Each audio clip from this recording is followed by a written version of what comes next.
Good fighting is one of the main qualities you need to master in order to succeed in Fortnite and solos, and many players don't even know the basics of how to fight. So in this video I will be going over 18 beginner level tips to become the best fighter you can be in solos. I would really appreciate it if you could like and subscribe, but without further ado, let's get into it. The first tip I've got is regarding when you're dropping on an opponent's wall.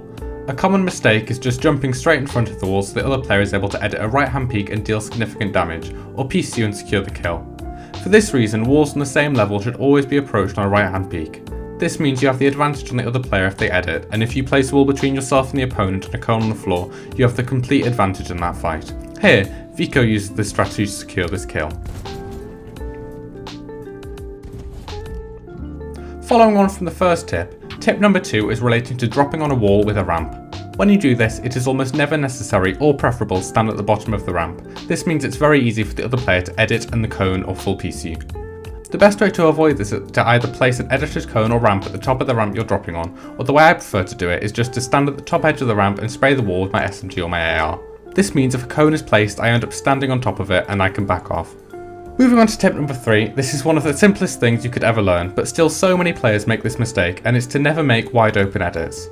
Whether you're inside a box or have just taken a wall, making an edit where it is a 50-50 or the opponent has an advantage means you're much more likely to lose the fight. Whenever you're editing, make sure you're editing a right hand peek and are covered when you edit.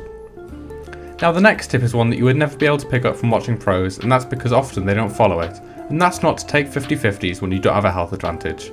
Pros are often so confident in their aim that, especially in opens lobbies, they simply jump in and assume they can hit more shots than their opponent. For most players, this will end up in deaths 50% or more of the time. Tip 5 is also relatively simple, and it's just to not try to go for clips and waste materials during fights, as this means the opponent may gain a material advantage and allow them to win the fight, or that you will not be prepared enough for the next fight when it comes to it. Tip number 6 links to tip number 5, and that's to play reactively rather than proactively.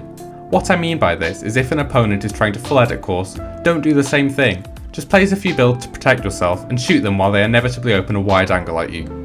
Similarly, if the other player is full cranking, don't waste your mats cranking with them, just knock them out and look for a shot. Contrary to what your friends say in creative, this does not make you the worst player. Tip 7 is to utilise pre-fires. The best way to pre-fire is to stand on someone's wall on a right hand peek or on the top of a ramp and wait with your shotgun out or quickly swap to your pickaxe and back. When the blueprint in the hand of the opponent changes to edit mode, you know they are about to edit, and you can shoot and place a wall before they can even reset the wall. Number 8 is also about pre-fires, and it's that you can very easily pre-fire a player who is swinging or shooting at your wall. If it looks like they're going to swing or shoot at your wall, aim at the player and shoot right before the wall breaks, then turbo build a new wall. This will allow you to gain a health advantage or get the kill.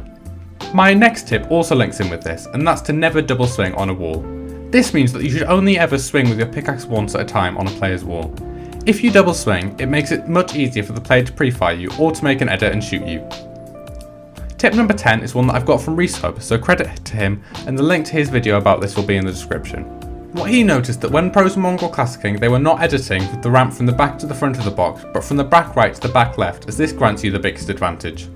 Tip 11 is one that lots of players make a mistake with. I'm going to call out my home region EU here because we're definitely the biggest culprits, and that's the error of flicking shotgun shots too much and not lining up shots.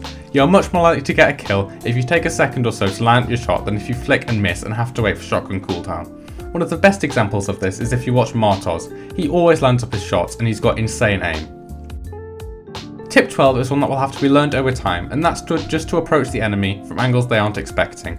What I mean by that is if they are focusing one direction, switch to push them from the opposite direction quickly without them knowing.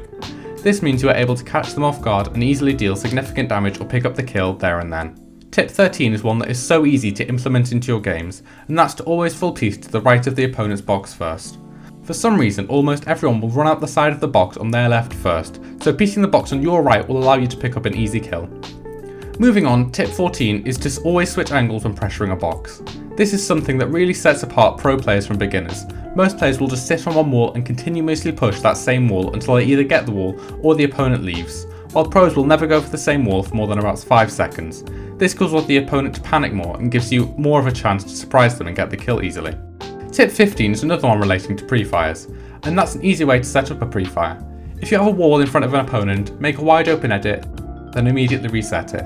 9 times out of 10, this will cause the opponent to shoot, breaking the wall and giving him an easy pre-fire.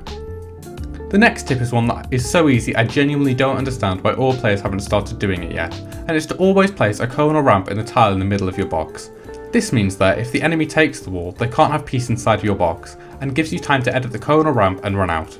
If the opponent hasn't placed peace in the middle of the box, however, this gives you a really easy opportunity to win the fight. When you break the wall, you can try to place a cone and a wall, then edit a right hand peak while up against the wall to deal some damage. Alternatively, you could place a ramp and a wall, causing the player to run out of the box, probably to your right, which is why you should always peek to the right hand side. And the final tip is regarding when the enemy is in all of your builds. Most players, actually including me, will just panic and make a bottom right or left arch edit and run in, when it will be far less dangerous to make a top right peanut butter edit and get some easy damage that way. I really hope that one of those tips has helped your game in some way. I know that implementing them has made me a far better fighter than I once was, and I'll see you in the next video. Goodbye.